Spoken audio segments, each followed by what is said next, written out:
వీక్షకులందరికీ నమస్కారం. మార్చి 30వ తారీఖున మారేటువంటి శనైశ్వరుడు కన్యారాశి వారిపై ఏ విధమైనటువంటి ప్రభావాన్ని చూపించబోతున్నారు అనేటువంటి విషయాన్ని ఈ వీడియో ద్వారా క్లుప్తంగా తెలుసుకునేటువంటి ప్రయత్నం చేద్దాం. కన్యారాశి వారికి మార్చి 30 లగాయతు 7వ స్థానమందు లోహమూర్తిగా శనైశ్వరుడు తన యొక్క సంచారాన్ని 2.5 సంవత్సరాల పాటు కొనసాగించబోతూ ఉన్నారు. అయితే ఇప్పటి వరకు షష్ఠ స్థానమందు యోగించినటువంటి శనైశ్వరుడు సప్తమ స్థానమందు అంత యోగించేటువంటి గ్రహం కాదు.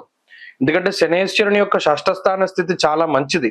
ధైర్య బుద్ధిర్ వీర్య, ఇది 7వ స్థానంలో అంత ఫలితాన్ని ఇవ్వరు. ఎందువల్ల? షష్ఠ స్థానం అంటే త్రిషష్ఠ లాభ స్థానాల్లో పాపగ్రహాలు ఎక్కువగా యోగిస్తాయి. సప్తమము అనేటువంటిది ఒక కేంద్ర స్థానము, మనకు ఉండేటువంటి కంటక స్థానాల్లో ఒక కేంద్రము. మరి ఆ స్థానంలో శనైశ్వరుడు అంత అనుకూలము కాదు, అంత వ్యతిరేకము కాదు. సాధారణమైనటువంటి ఫలితాలనే మనం ఎక్స్పెక్ట్ చేయొచ్చు. ఎందుకంటే యోగించే స్థానం కాదు, అవయోగాన్ని ఇచ్చే స్థానము కాదు. అర్ధాష్టమ అష్టమ స్థానాలుగా అంత ఇబ్బంది పెట్టరు. కానీ మరి ఏ విధమైనటువంటి ఫలితాలను ఇస్తారు అంటే వ్యాధి పీడాం ప్రవాసంచ అంతఃక్లేశం మహద్భయం అన్నారు. ఇక్కడ ప్రధానంగా శనైశ్వరుడు సప్తమ భావమందు దేశాంతరవాసాన్ని కలిగించేటువంటి గ్రహంగానే ఎక్కువ మంది చూస్తూ ఉన్నారు. అలాగే అంతఃక్లేశ, కొంత మానసికమైనటువంటి క్లేశములు, అది జనరల్ గా ఎవరికైనా కూడా ఉంటాయి. ప్రతి ఒక్కరి జీవితంలో ఏదో ఒక మానసికమైనటువంటి క్లేశములు అంటే సమస్యలు ఉంటాయి. మహద్భయ అన్నారు, అంటే వాటి వల్ల ఏదో ఒక భయం వస్తూ ఉంటుంది. ఇక్కడ ప్రధానంగా సప్తమ స్థానము అనేటువంటిది ఒక రిలేషన్షిప్ ని సూచించేటువంటి స్థానం. ఇది జీవిత భాగస్వామికి సంబంధించి, అలాగే వ్యాపార భాగస్వామ్యులకి సంబంధించి, ఇలా భాగస్వామ్యాన్ని సూచించేటువంటి స్థానం.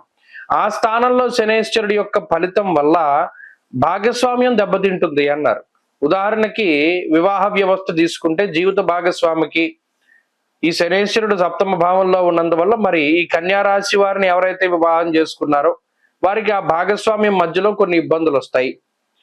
మ్యారిటీరియల్ ఇష్యూసో లేకపోతే మాట పట్టింపులో ఏదో చిన్న చిన్న తగువులు ఏవోటి వస్తూ ఉంటాయి. దానివల్ల ఏంటి అంటే కొంత మానసిక ప్రశాంతత తక్కువ, అంతే తప్పితే ఇదేమి భయంకరమైన వ్యతిరేక స్థితి కాదు. ఏవో చిన్నపాటి తగువులు మాట పట్టింపులు ఎక్కువగా వస్తూ ఉంటాయి. ఒకటి, భాగస్వామ్య వ్యాపారం చేస్తూ ఉండేటువంటి వాళ్ళలో కూడా ఈ శనైశ్వరుడు చిచ్చు పెడుతూ ఉంటారు. వారికి కూడా భాగస్వామ్యాన్ని దెబ్బతీసేటువంటి విధంగా శనైశ్వరుడు ఎక్కువగా ప్రోత్సాహకాన్ని ఇస్తూ ఉంటారు. ఇది రెండో విషయం.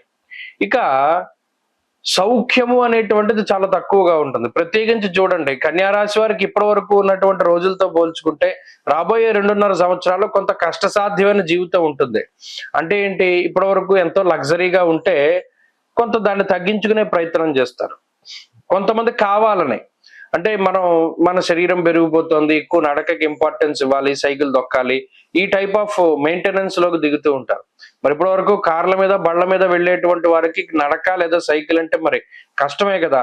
కానీ అది కూడా ఎందుకు, బరువు తగ్గడానికి అనేటువంటి ఒక ఆలోచన. ఏదైనా సరే శరీరం కష్టపడుతుంది, దానికి రకరకాల కారణాలు ఉంటాయి. ఇది లగ్జరీ తగ్గడం, సౌఖ్యం తగ్గడం. అలాగేనేమో ఇంకో విషయం ఏంటి అంటే నిద్రా సౌఖ్యం తక్కువగా ఉంటుంది. ప్రధానంగా కన్యా రాశి వారిలో ఏమవుతుంది అంటే రాత్రిపూట నిద్ర పట్టదు. ఇది ఒక గొప్ప సమస్య. ఎంతోసేపు ప్రయత్నం చేస్తేనే కానీ నిద్ర పట్టనటువంటి పరిస్థితి, ఇది సాధారణమైన సమస్యగానే వారిలో కనబడుతూ ఉంటుంది.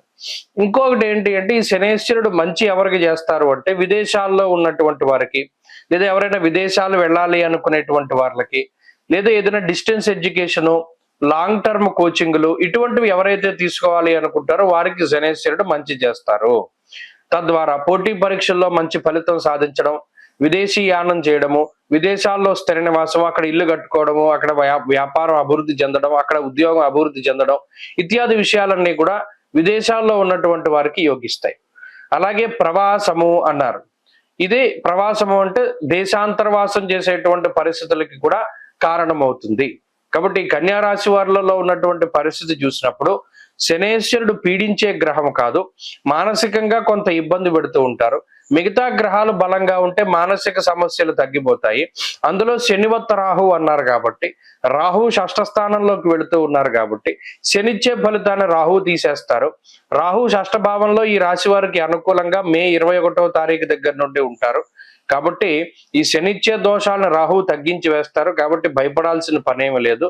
ప్రత్యేకించి శని మార్పు వల్ల అయితే వీళ్ళు కోల్పోయింది ఏంటి అంటే, షష్ఠ భావంలో శనేశ్వరుడు స్వతహాగా ఇచ్చేటువంటి శుభ ఫలితాలని మాత్రం వీరు మరి వాళ్ళు ఇప్పుడు ఆ ఫలితాలు రావు. కాబట్టి ఒక్క విషయాన్ని దృష్టిలో పెట్టుకోవాలి. మిగతావన్నీ కూడా చాలా అద్భుతంగా ఉన్నాయి. ఈ రాహు ఇచ్చేటువంటి శుభ ఫలితాల మధ్యలో శని ఇచ్చేటువంటి దోషం కనబడదు.